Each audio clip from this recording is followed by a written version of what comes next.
सत साहेब साहेब गुरु तेरा ही आसरा। सर्वप्रथम मैं मेरे सतगुरु स्वामी अमर आनंद जी महाराज के श्री चरणों में सत सत नमन करती हूँ।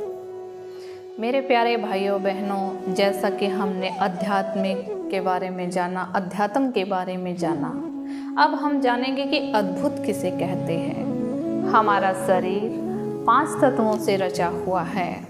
इन 5 तत्वों जल, अग्नि, वायु, आकाश, धरती को अविनाशी करने को अद्भुत कहते हैं।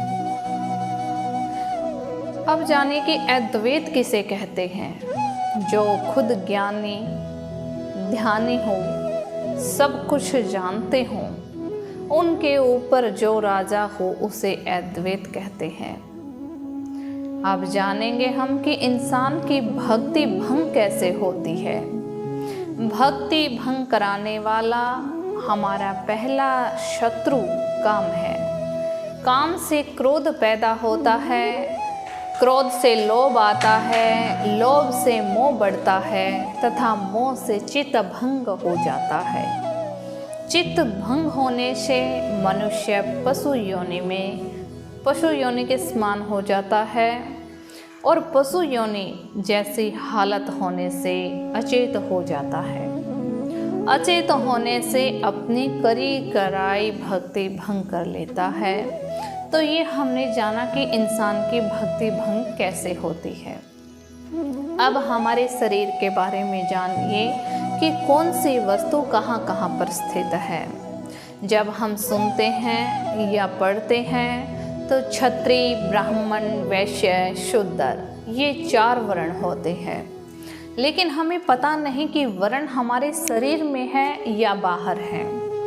ये चारों वर्ण बाहर नहीं बल्कि हमारे अंदर भी हैं, यानी कि बाहर भी है और हमारे शरीर में भी है। जिसने जैसा कार्य किया उसको वैसा ही पुकारने लगे, यानी कि कर्म प्रधान है। हमारे शरीर में जानिए कि क्षत्रिय, ब्राह्मण, वैश्य और शूद्र का स्थान कहाँ कहाँ और कैसे है। क्षत्रिय हमारे शरीर में हाथ है, ब्राह्मण हमारे शरीर में मुख है और वैश्य हमारे शरीर में बुद्धि है और शूद्र हमारे शरीर में पैर है। तो इनको हम क्षत्रिय, ब्राह्मण, वैश्य और शूद्र माने।